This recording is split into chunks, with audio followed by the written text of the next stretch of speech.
দেখো আমি তোমাকে ছেড়ে কোথাও যাচ্ছি না, বিয়ে করে আমি তোমাকে করব। তুমি প্লিজ ভয় পাও না, দরকার হলে আমি তোমার সঙ্গে পালায় গিয়ে বিয়ে করব, কিন্তু তোমাকেই বিয়ে, প্লিজ ভয় পাও না। হ্যাঁ বিশু ভাইয়া বলো। এমনি অভিমান করে চলে গেলি, মানে চল, মা অসুস্থ, এই পড়ার কিছু নাই। মা অসুস্থ মানে? মার সাথে তো আমার একটু আগেও কথা হলো, সুস্থই তো মনে হয়েছে। আচ্ছা মাকে ফোনটা দাও তো। চল বাসায়। আচ্ছা ঠিক আছে, আমি কালকে সকালের মধ্যে চলে আসতেছি। হানিলা কি না বল মা, তো তুমি এখানে এসে দাঁড়াইছো কেন? তুমি না অসুস্থ, তুমি না বেড রেস্টে, তোমার অসুস্থতার কথা শুনেই তো আমি আসলাম বাড়িতে। বুঝলাম না বাবা, মিথ্যা কথা বলার কি দরকার ছিল? বললে তুমি এমনি চলে আসতাম। বাড়িতে তো লাইট টাইট লাগানো কেন? কিসের আয়োজন চলছে? আজ তোর এঙ্গেজমেন্ট, কাল বিয়ে, রেডি হয়ে যা। দেখা হচ্ছে, আপনি ছেলে কিনে চলে আসুন। বলবো মা, দেখো না, আমি আমার পছন্দের ছেলের সাথে তোমাদের পরিচয় পর্যন্ত করে দিলাম। শুভ এখানে এসে কথা বলে গেল, তারপরে ওই রাজনীতিবিদের ছেলের সাথে বিয়ে করতে হবে? শঙ্কর আমার ব্যাগান, আমি এখনই চলে যাবো। শোন আমার কথা শোন না, তোর বাবার সাথে আমি এত বছর ধরে সংসার করছি, তোর বাবাকে আমি খুব ভালো করে চিনি। সে যেটা চাই সেটা করেই ছাড়বে। সেজন্য আমি বলছি কি মা, আমাদের সম্মান বাঁচানোর জন্য হলেও এঙ্গেজমেন্টটা করবা। তোর সাথে বিয়ের জন্য যা যা হেল্প করা লাগে আমি সব করবো, সব। ট্রাস্ট মি, চল না। চৌধুরী সাহেব, তুমি তাহলে এক কাজ করো, বাবু লিখে আঠিটা পরিয়ে দাও, একটু পরে বিক্রি দাও।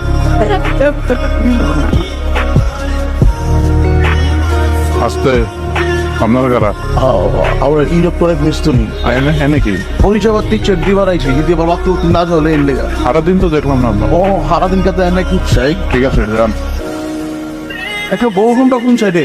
উপরে যান, যাই হাতের বাম পাশে। কি গো, বর যাচ্ছে, এখন তো সময় পেরিয়ে যাচ্ছে, এখন আসছে না কেন? ওদের তো আরো আগে আসার কথা ছিল না?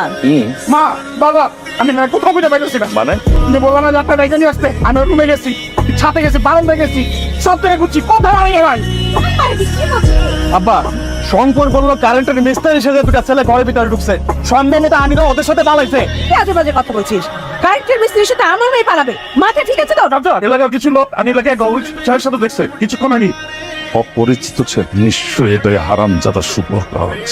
বিশু, আমা বাস স্ট্যান্ড, লঞ্চ ঘাট, রেল স্টেশন, সব জায়গায় লোক পা।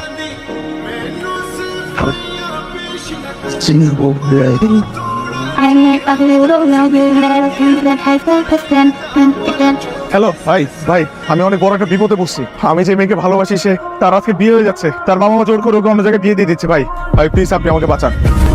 আমি এখন দেওয়ানগঞ্জ রেল স্টেশন আছি, ভাই প্লিজ কোনো রকম বাঁচান আমার এখান থেকে। হ্যাঁ, আমি তো এইমাত্র কথা বললাম, আমি এখন নিচ্ছি। আমাকে তো সভাপতি সাহেব ফোন করেছে, আপনি চিন্তা করেন না, আমি দেখছি। হ্যালো, জি জি জি লিডার, সালাম আলাইকুম লিডার।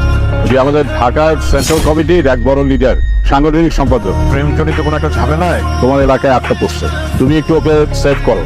লিডার লিডার মানে ব্যাপারটা হচ্ছে কি লিডার, মেয়ের বিয়ে লিডার ঝামেলায় পড়ে গেছে লিডার, অনেক ঝামেলা চলছে লিডার এর মধ্যে।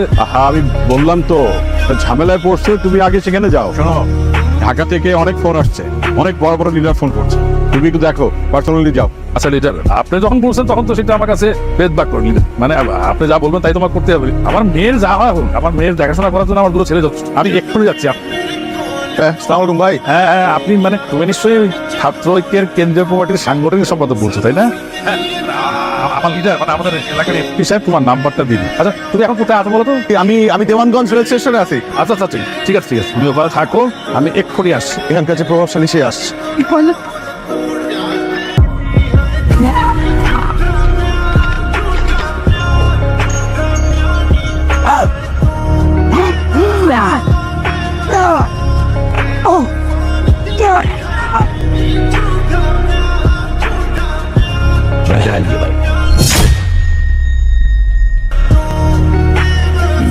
লিডার, তুমি কাকে মারতে এসছো? তুমি জানো ওকে? হ্যাঁ জানি তো, ওই তো আমার মেয়েকে উঠে নিয়ে যেতে এসছে। ও সেন্ট্রাল কমিটির একটা বড় লিডার, সাংগঠনিক সম্পাদক।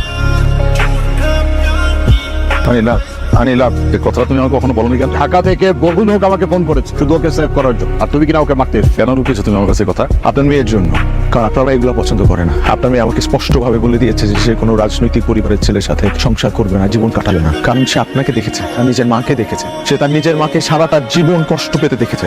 আপনার পরিবারের প্রতি অবহেলা, অবজ্ঞা, মত ব্যবহার, মারামারি, কাটাকাটি, এগুলো সে চায় না তার সাথে হোক। এই কারণে সে চায় তার জীবন সঙ্গী যাতে সবকিছু থেকে দূরে থাকুক। আনিলা, তোমাকে মাফ করে দাও প্লিজ। আমি তোমার কাছে এত বড় একটা কথা গোপন করেছি, আমাকে তুমি মাফ করে দাও। কিন্তু বিশ্বাস করো, আমি তোমাকে প্রচন্ড ভালোবাসি। আমি আসলে চাইনি তোমাকে হারাতে, এবং এই কারণেই আমি আসলে আমার এই পদ ছেড়ে দিয়েছি। আরে লিডার, কি অবস্থা? ভাই অবস্থা এটা রাখেন আপনি। আমি এই পথ থেকে সরে দাঁড়াইতেছি। মানে তোমার মাথা ঠিক আছে, তুমি পথ থেকে সরে দাঁড়াতে চাচ্ছ না? আমি আসলে আনিলা নামে একটা মেয়ের খুব ভালোবাসি, আমাদের অনেকদিনের সম্পর্ক হয়েছে, মানে ও আর ওইগুলো পছন্দ করে না। আমি আসলে ওরে হারাইতে পারবো না, এই কারণে আমি সিদ্ধান্ত নিয়েছি। বুঝতে পারছি, আমি তোমার ভালোবাসাকে রেসপেক্ট করছি, বাট একটা বিষয় কি জানো শুভ, তুমি যে পোস্টটা পাইছো এটা তো তোমার ভাগ্যের জোরে পাইছো। এই পোস্টটার জন্য মানুষ বছরকে বছর হাজার বছর সাধনা করে এই পোস্টের জন্য, কিন্তু ভাগ্যের জোরে পেয়ে গেছে, এই জন্য তুমি আসলে এই পোস্টের মর্মটা বুঝতে পারছো। আর আমি সবই বুঝতেছি, আমি সিদ্ধান্ত নিয়ে ফেলছি ভাই, শুধুমাত্র যাতে আপনার মেয়ের সাথে আমি থাকতে পারি এই কারণে। আর আমার মেয়ে রাজনৈতিক নেতার কাছে সুখে থাকবে না, সে যোগ্য লোক কি খুঁজে পেয়েছে, তুমি ওর যোগ্য পাত্র। বিশু বাড়ি নিয়েছো, তুমি দাম করে বিয়ে দিয়ে তারপর ওদের ঢাকায় পাঠাও।